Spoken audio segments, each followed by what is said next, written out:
Sarah sat on the cold tiled floor of the police station, shaking. Her dress was torn, her eyes swollen from crying.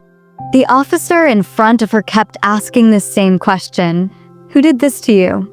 But Sarah could only stare at the wall, lost in the nightmare that had just unfolded. It all started 3 weeks ago when Sarah's mother, Mrs. Williams, received a call from her elder brother, Uncle Toby. He lived in a well-furnished apartment in Ikeja, Lagos, and had always been the family's pride. He was successful, generous, and seemed to care a lot about his relatives. Send Sarah over for the holiday, Uncle Toby had suggested over the phone. She can help around the house and have some fun in Lagos. At first, Mrs. Williams hesitated. Sarah was only 13, but Uncle Toby was her big brother, and he had always been a good uncle to Sarah. She convinced herself that it was safe. Sarah was excited. She had never spent time alone in Lagos, and Uncle Toby's house was beautiful. The first few days were great. He took her out for ice cream, bought her new clothes, and even gave her a smartphone. He was the perfect uncle. Then, things changed. One night, Sarah was watching TV in the sitting room when Uncle Toby walked in, a strange look in his eyes. "Sarah, come sit with me," he said, patting the space beside him. Something in his voice made her uneasy, but she obeyed. As soon as she sat, he placed his hand on her lap. "You're a big girl now," he whispered. "You're very beautiful." Sarah's stomach twisted. She moved away, but he grabbed her wrist. His grip was strong. "Uncle, please," she whispered, her voice shaking. But he didn't stop. The days that followed were filled with horror. At night, he would come into her room. He threatened her. "If you tell anyone, your mother will never believe you. Everyone will think you're lying." Sarah felt trapped. She stopped eating. She stopped talking. She just existed, waiting for the day she would go home. But even when she finally returned to her mother, she couldn't say a word. She was too scared, too ashamed. At night, she had nightmares.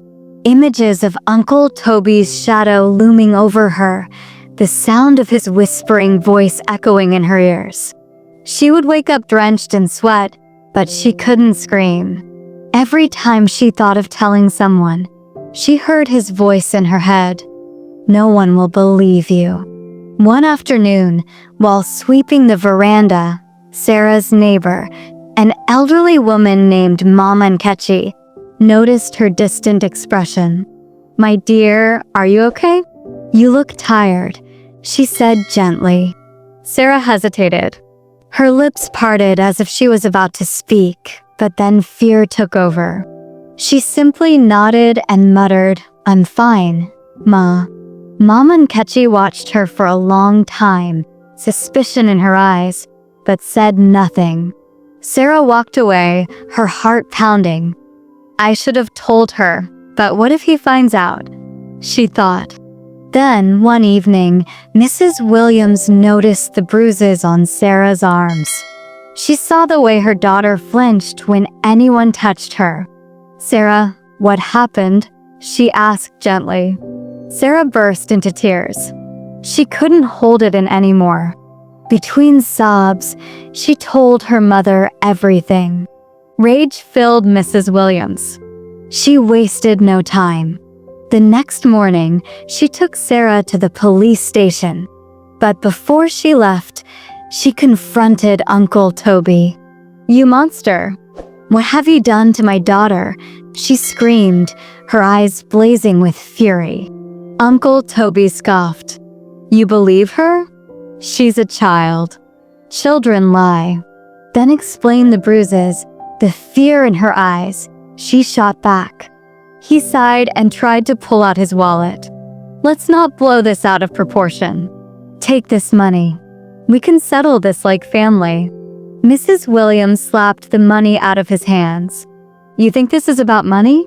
You will rot in jail." Uncle Toby's expression changed. He knew he was finished. Uncle Toby was arrested the same day. When the police searched his phone and laptop, they found disturbing evidence. Videos, messages, and even conversations where he had bragged to his friends about what he had done. The trial was quick. The judge had no mercy.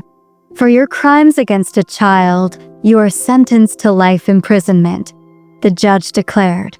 As they took Uncle Toby away in handcuffs, Sarah felt something she hadn't felt in months: relief. Her mother held her close and whispered, "I'm sorry, my child. I should have never let you go." Sarah didn't respond. She just stared ahead, knowing that no matter how much time passed, the scars of what had happened would never fully fade. 1 year later, Sarah sat in a counselor's office, her hands fidgeting with the bracelet on her wrist. "Some days are better than others," she admitted. "That's okay, Sarah. Healing takes time," the therapist said warmly. "But look at you now. You're speaking up. You're taking control of your story. That's strength." Sarah nodded. She wasn't just a victim anymore. She was a survivor. A few months later, she stood before her school assembly, speaking for the first time about her past. If someone is hurting you, tell someone. Don't be afraid. You are not alone. The students listened in silence, some with tears in their eyes. At that moment, Sarah knew her voice had power, and she would use it to protect others. A lesson every parent should learn is that evil doesn't always come from strangers. Sometimes it hides behind familiar faces.